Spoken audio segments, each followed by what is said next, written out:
Welcome to Five Park in Miami Beach, everyone. I'm very excited to be here today with the visionary behind the project, my good friend Russell Galbut, the co-founder and managing principal of Crescent Heights. So Russell has developed over 50,000 residential units across this country and the world. And today we're sitting in what I believe will be a legacy project, Five Park, the tallest and most luxurious project in Miami Beach. Thank you very much for being here today, Russell. Thank you, Anna, for inviting us. And I think from what I've observed, your projects in general seem to hit three baseline characteristics. One, they showcase excellence of design and architecture. Two, they innovate, and you've often accurately predicted the flow of trends, technology and market trends. And then three, you tend to incorporate art contributions to the community and environmental impact into your projects. And I think this one has hit all three of those points out of the park. Absolutely, and I'm really proud of this project.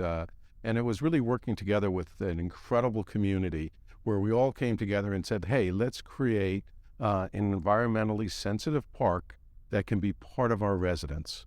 And let's put our residents inside the most incredible park in South Florida. This is a 3-acre park. It's that a big is deal. a 3-acre park. And our park residents are second to none because it overlooks this incredible 3-acre park that is so environmentally sensitive. We handle runoff water for 61 acres in 3 acres. And the way we do that is with the systems that are underground. So there is as much going on underground of our park than there is above ground. And it has become known as the most environmentally sensitive park anywhere up and down the eastern seaboard. So we're very proud of that. More often, we're also proud of the architectural and the architecture of the park itself. We're very, very proud of that. Again, art in public places we believe in strongly. Our entire structure is a piece of art. And more importantly, we have Daniel Buren, one of the living greatest artists who's been exhibited in 27 major museums around the world. And we have him who helped us design an incredible pedestrian bridge to our Miami Beach marina.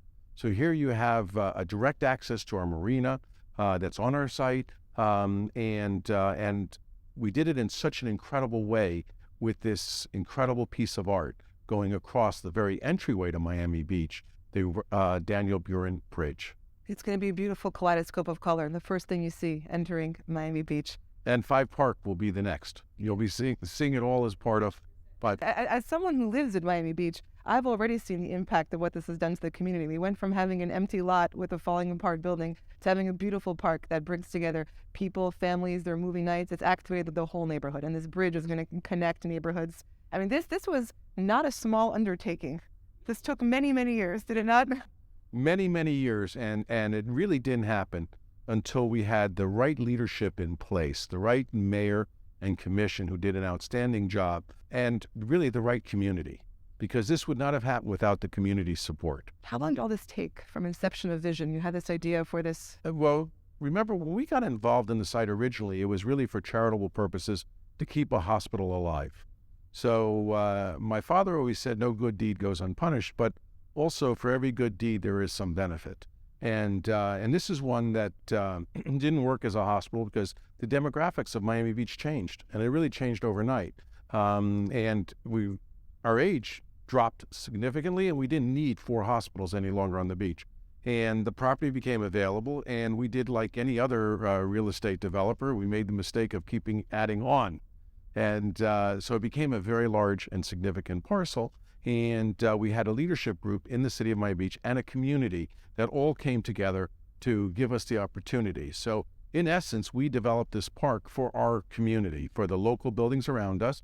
And in exchange for that, we got the right to go higher on the site. And that's why we were able to build the highest and most luxurious residential tower in all of South Beach. Which is a wonderful thing and something that you really fought hard for. That took great perseverance to get done. Yes. So, our park residences are all directly on the park, and they're really magnificent. The view corridors are uninterrupted, and our tower floors, our penthouses, are on top of the world. We're on top of Miami Beach.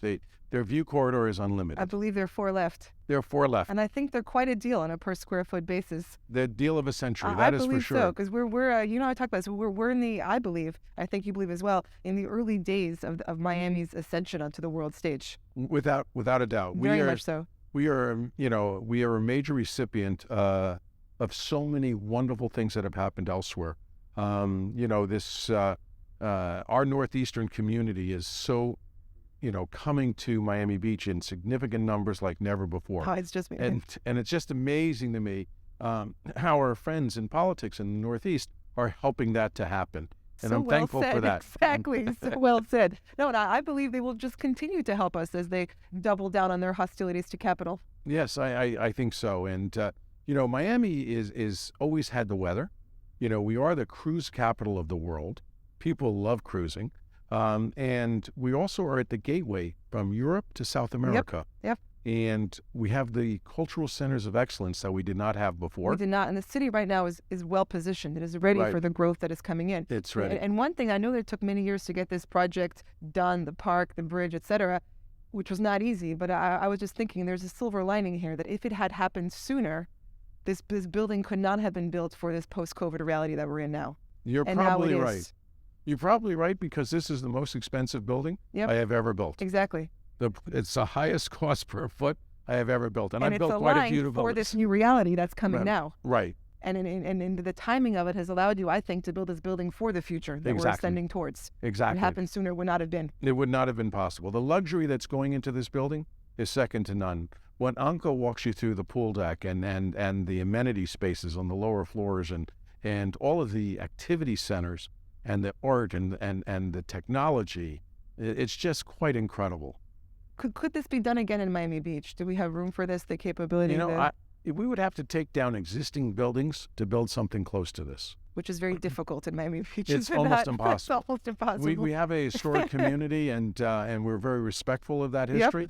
And I think there's a lot of benefits to that. But Correct. again, along the same token is I would never say impossible because no one knows what the future bears. But I am excited because the demand has certainly outpaced the supply. The demand is incredible. The only segment of our market this last year that hit a record was the sale of units priced over $2,000 a square foot. And I think it's remarkable that we now have more sales past 2,000 a square foot per month than we had in whole calendar years before COVID. I think you're right. It was a 585% increase Wow. versus pre-COVID, 2022 versus 2019 pre-COVID. It was remarkable. And 83% all cash past 2,000 a square foot. Wow. I've always believed in your numbers, and we've responded to those numbers because they're very real. And I think they reflect the appetites of the incoming wealth and talent migration. right. I think that's what it is. Because, look, we've always had the weather. We've always had a tax advantage. Those things have always been the case, and they've always allowed us to attract population. But when we look at what's happened, when you see a chart and you see an inflection point, we've seen this spike in action come, Right. we have to ask ourselves what changed. The weather didn't change. The weather was always great. Right. And the tax advantage didn't change. That was always there, too. It didn't get that much bigger, right? So I believe what changed is that COVID broke habits long enough, in essence, to allow for the formation of new ones. I'm sure you're right on that, but also 4 words changed as well, okay? And those were the 4 words that Mayor Suarez sent on How a can I big help? billboard in Northern California. 100%. How can I help? 100%. Okay? How can I help? It's that type of attitude from leadership, okay, from governance that makes the difference in a community. I agree 1,000,000%. And the timing of him saying that was so perfect. Perfect. Because it poured gasoline in a fire that was already burning. Right. It was perfect. It further accelerated. I agree 1,000%. You have that attitude in stark contrast, the attitude of their governors who are on a short-sighted, different wavelength. Right. And I think that the powers in our feeder jurisdictions, as I'm calling them, I think they're going to keep doubling down and aligning themselves with a growing percentage of their population that does not pay in. We saw this happen Right. in Chicago recently with Right. their mayoral election. And it's important to note that just 1% of taxpayers account for over 40% of tax revenue in New York Right. City and California. Well, You use Chicago 10% is, of them. we're starting to see people from Chicago all the time now. I think you They- mentioned him. Yeah, they Yeah. just got a new mayor. Yep. And that new mayor is just the first thing the mayor talks about is increasing $800 million in taxes. Yeah, it's fascinating. It's fascinating how they cannot wait to increase the taxes.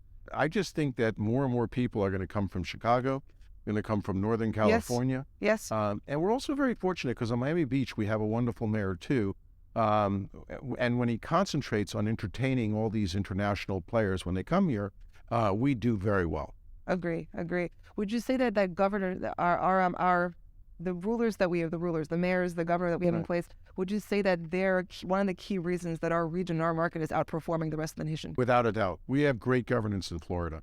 In fact, when we see the inauguration of our governor and it says the free state of How Florida, amazing is that? that was amazing. I think that's wonderful. It's amazing. You know, we're a free state where you're allowed to parent and Yes. govern yourself Yes, to the way that you want to. correct, So as long as you don't affect anyone else. correct. So we are a very socially liberal state, but we're a fiscally and financial conservative state in the sense that we like things that make economic sense. 100%. And I think that that is tapping in to really what I see as the American spirit. Innovation always finds a place to go. And I believe that all those tenets are what America was based upon. And now I think we're seeing people moving here with a desire to create and live rather than retire and park money. Exactly. It's a total shift in the market. Total shift. And I think you've seen that here in your buyer base as well. Yes, we have. And I'll tell you, we were really ready for it, despite COVID or with COVID.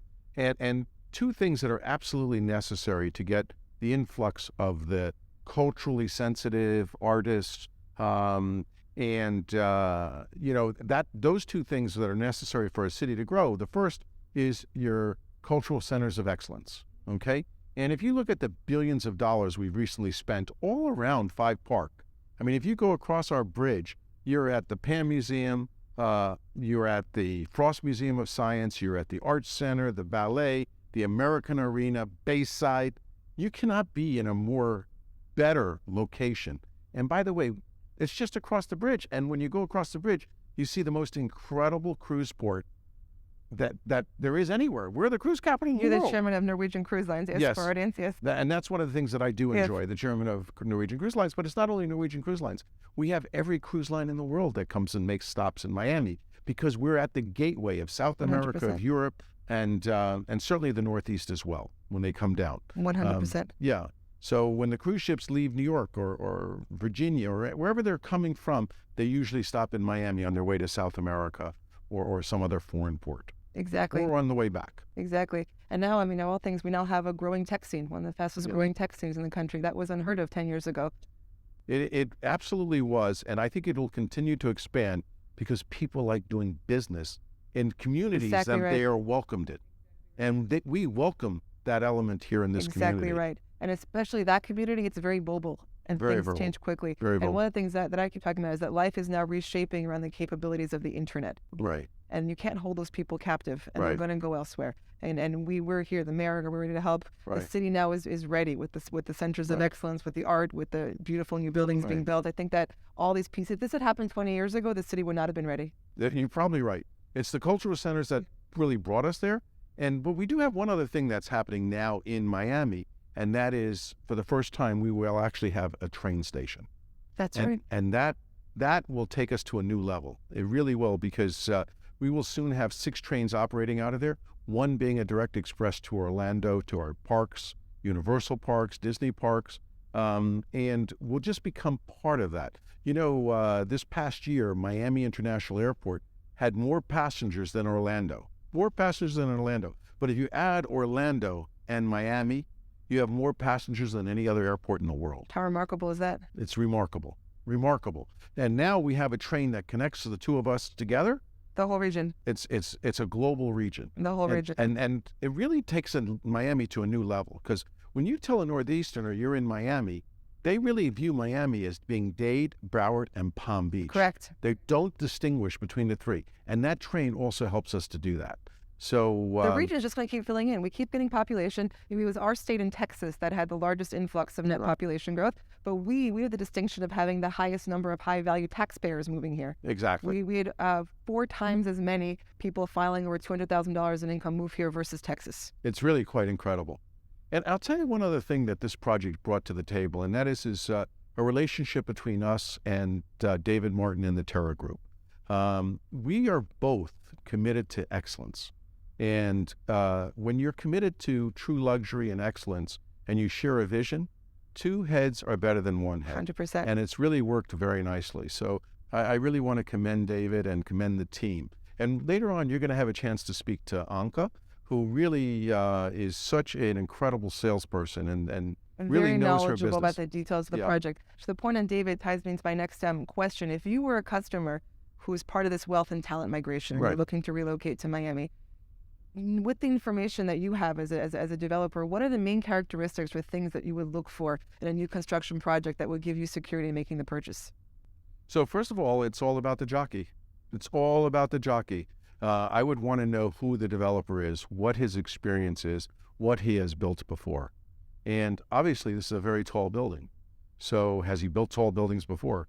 So, I can tell you a little bit about Crescent Heights, but it's easier for you to send everybody to our website. Yeah. I mean, we built... It speaks for itself. It speaks for itself. We built some of the tallest residences in America today, and are very excited about these types of projects. They're not often completed or done in many cities because there's only one tallest tower and only one that has the luxury, because that's just the way it is. It's just, in New York you might have more, but Miami has a number now, but nothing like this, and certainly nothing like this on Miami Beach. And then in terms of ability to get financing, that's a question that people are having now. Right.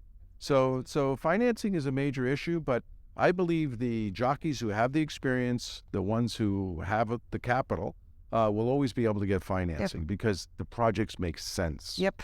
But I think more and more will deal with more advanced sales. I think that those who have the credibility will continue to get financing, even though it's a different world today when it comes to financing. So you would advise people to look at track record first? I would advise people to look first at the building design, who the architects are. What is the quality of the building? Do you see yourself in that lifestyle? When you see bathrooms as luxurious as our bathrooms, and you see lobbies and amenities, we have 60,000 square feet of amenities, a pool deck that's second to none. I mean, it's just, you have to be able to say, this is something that I really want and need. And it is something that everybody will want. Then you have to say, can I afford it? Okay? And the truth is that this is true affordable luxury. True affordable luxury. 100%. And I'm very proud of the product that we have here. 100%. And it's so well aligned with this influx of wealth and talent, the appetites of it, and where the city is going. And again, Absolutely. There can't be more of it built in Miami Beach. And it's at this great location. We're right at the junction of the MacArthur Causeway, so you can get to downtown, get to wherever you need to go. You're close to the beach. It's in the middle of it all. It's in the middle of it all and close to Miami. It's the most amazing thing. But you don't have the noise of Miami. That's right. And you don't have the business But you have of the Miami. views. But Of you the have the ocean, of views. the city. You have everything. You have the views. You have the beautiful park. No, I know it was many years in the making, but the timing worked out. That this is now being delivered in alignment with where the future of the city and the region is going. And I think that's a beautiful thing. And you're a third generation Miami Beach native. I am a third generation, and we're actually raising the sixth generation That's now correct. of Miami That's Beach. correct. So we're very proud of that That's as well. an amazing thing to have Right. added this to your city. Yes. Well, we have participated and redeveloped more buildings on Miami Beach than anyone else. Throughout the evolution of the city. Throughout the evolution of the city over the course And of the look where last it is now. 50 years. It's amazing. How amazing is that? It's amazing. It's an amazing gift to have that ability to have done that. And you've seen firsthand how quickly a city can change. It's all about governance. It's all about the right government at the right time and the right friction place. and letting people create. Right. That is the truth of it. It's like the free state of Florida, okay? Miami Beach can't build parks like we built here. They just are not capable of it, nor should they be capable of it. No, it's not their job. It's not their job. You told me once that you see yourself as a deployer of capital and a creator. Yes. But that was a very well said thing. And that is exactly what we do. Quality developers figure out where's the highest and best place to put capital, okay? And how do you create the magical place? The magical place is really something that you have to imagine and you have to dream of. And then you have to make those dreams a reality. And that starts in your mind. It starts in your mind. It starts in your mind. And, people want to go to an environment that they feel warm, Right. they feel beautiful, and they feel happy in. And it's all contained within the building and the lifestyle that they want to have. Agree. Is this proclivity towards creation or joy around creation that keeps you going the way you do? Because I find you personally very inspiring. Right. Because I know it's not just work ethic, because there are many people who work hard but are not happy. That's a separate thing. That's not inspiring, actually. That's just working hard. What I see you doing is working very hard, Right. but finding great joy in it and Right. having fun with it. And that to me is very inspiring. I wouldn't do anything that I didn't have fun at. You've told me that. And It has to be fun. It has to be fun. And this is a labor of love. It's really a It would labor have of to love. be, or it would kill you. It would kill you if it wasn't. It wasn't. And I thank God I was very successful early in life. So I do this because I'm passionate about it. Okay? It's not for profit or anything else, although I don't want to sound stupid. but it really is the passion. And I love working with quality people like Anka and David Martin and the whole team that's That's here. how I think you add good to the world. Yes, Through your example and through putting good people together and right, creating something that has positive impacts on many people that previously did not exist. exactly. And that, I feel like it spreads magic. It spreads magic. You know, if you give value and you give love and tenderness and real discipline in delivering on the promise that you make, you will be successful in life. And enjoy your time on And this enjoy life. your time while doing it. I and think that's enjoy so your time. important because we Very- never get our time back. We never get our time And back. you'll die the same no matter how much money you made. That is true. That is true. And by the way, now that I'm the oldest guy in the room, I used to be the youngest guy in the room. I really understand that. So You told me once, think about this, looking at the sunrise coming across the ocean. I think you said to me, you see the splendor or the beauty of this, the magnitude of nature, and how can we think anything we do on this earth is of any magnitude? exactly. And I found that so liberating.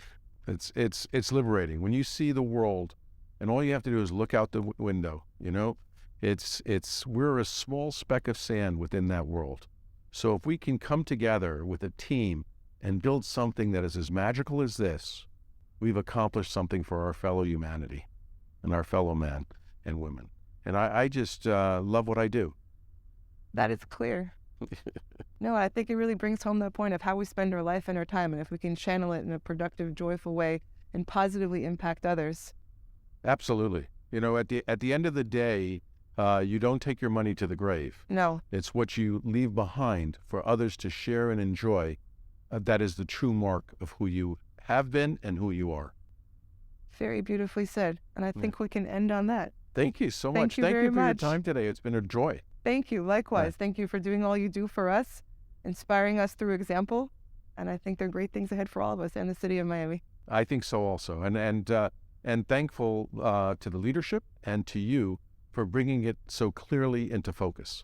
Oh, well, thank you. I appreciate it. You know what? I'm lucky to be here. I think we're all lucky to be here. We are. It's Miami Beach.